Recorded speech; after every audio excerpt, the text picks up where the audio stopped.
Assalamualaikum warahmatullahi wabarakatuh. A'udzu billahi minasyaitonir rajim. Bismillahirrahmanirrahim. Alhamdulillahirabbil alamin. Asyhadu an la ilaha illallah wahdahu la syarikalah wa asyhadu anna Muhammadan abduhu wa rasuluh. Allahumma shalli ala Muhammad wa ala alihi wa sahbihi ajma'in. Rabbi shrah li sadri wa yassir li amri wahlul 'uqdatam min lisani yafqahu qawli, amma ba'du.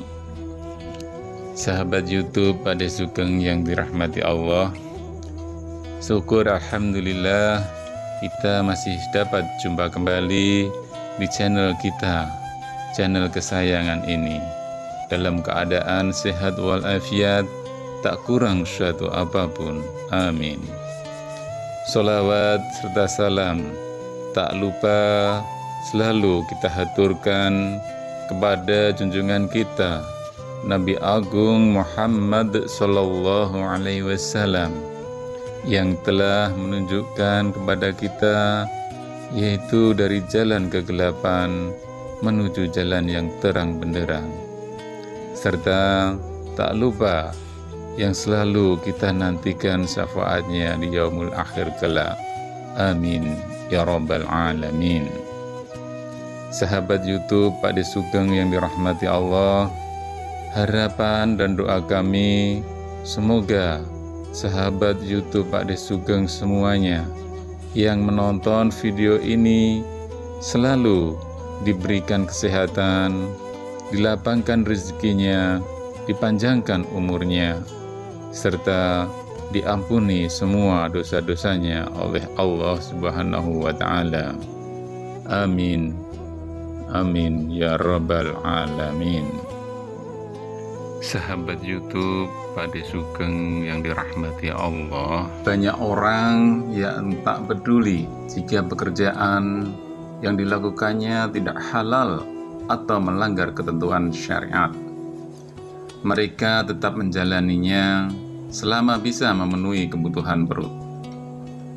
Sudah terlena akan kenikmatan dunia yang hanya sesaat, mencari kekayaan sebanyak-banyaknya untuk memenuhi keinginan yang tidak pernah habis. Manusia terus mencari kekayaan tanpa mempedulikan dari mana harta itu, apakah halal atau haram. Bahkan ada ungkapan yang lebih membuat miris, yaitu cari yang haram saja susah, apalagi cari yang halal. Seperti itulah kenyataan yang terjadi di tengah masyarakat kita, terutama dalam urusan mencari rezeki. Tak banyak yang mau peduli dengan ketentuan syariat. Berikut adalah pekerjaan akhir zaman yang masih banyak dikerjakan. Hal ini seperti apa yang pernah disabdakan oleh Nabi Muhammad SAW. Akan datang suatu zaman di mana manusia tidak lagi peduli dari mana mereka mendapatkan harta, apakah itu dari usaha yang halal atau haram. Hadis riwayat Bukhari. Jenis pekerjaan di akhir zaman yaitu ada 3.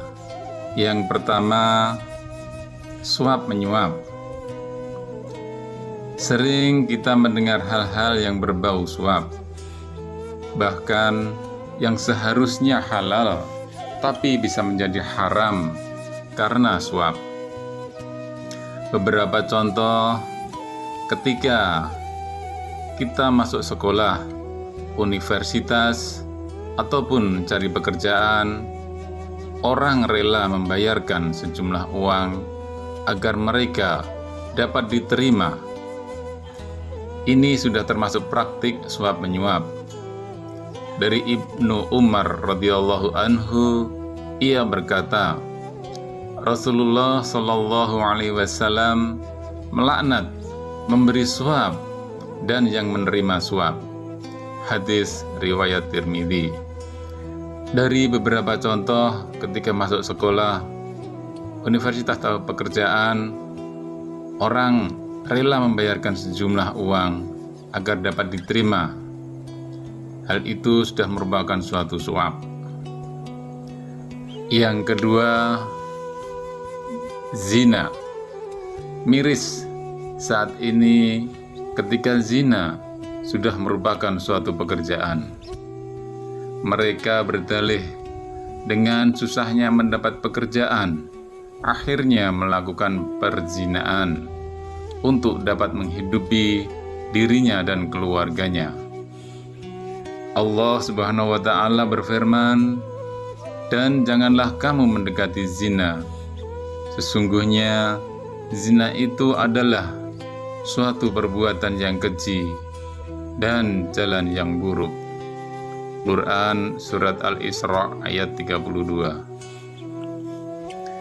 Mendekati zina saja tidak boleh, apalagi melakukannya.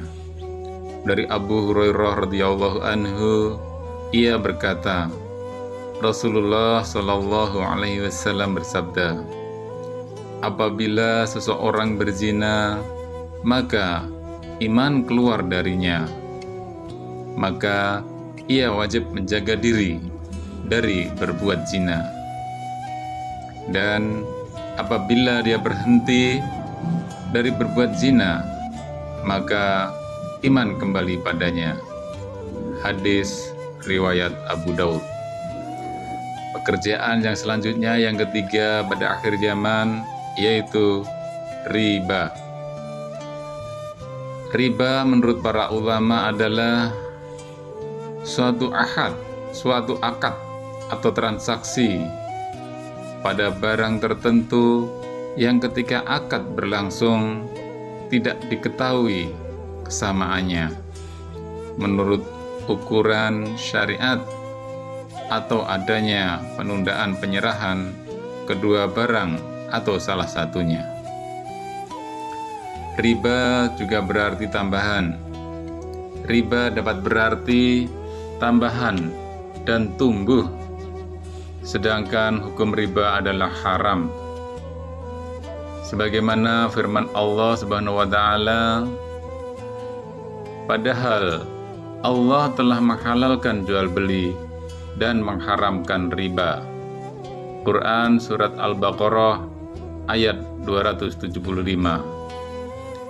Dari Jabir radhiyallahu anhu, ia berkata, Rasulullah Shallallahu alaihi wasallam melaknat pemakan riba, pemberi riba, penulis, dan kedua orang yang menjadi saksi atasnya. Ia berkata, itu semua sama saja. Hadis riwayat Muslim.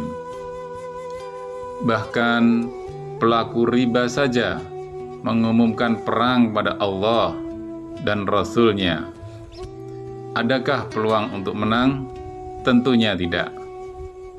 Hal ini sebagaimana firman Allah Ta'ala dalam Al-Quran, yaitu dalam surat Al-Baqarah ayat 279, maka jika kamu tidak meninggalkan sisa riba, maka ketahuilah bahwa Allah dan Rasul-Nya akan memerangimu. Dan jika kamu bertaubat pada pengambilan riba, maka bagimu pokok hartamu. Kamu tidak menganiaya dan tidak pula dianiaya. Quran Surat Al-Baqarah ayat 279. Oleh karena itu, sebisa mungkin kita meninggalkan pekerjaan yang menyangkut hal-hal tersebut.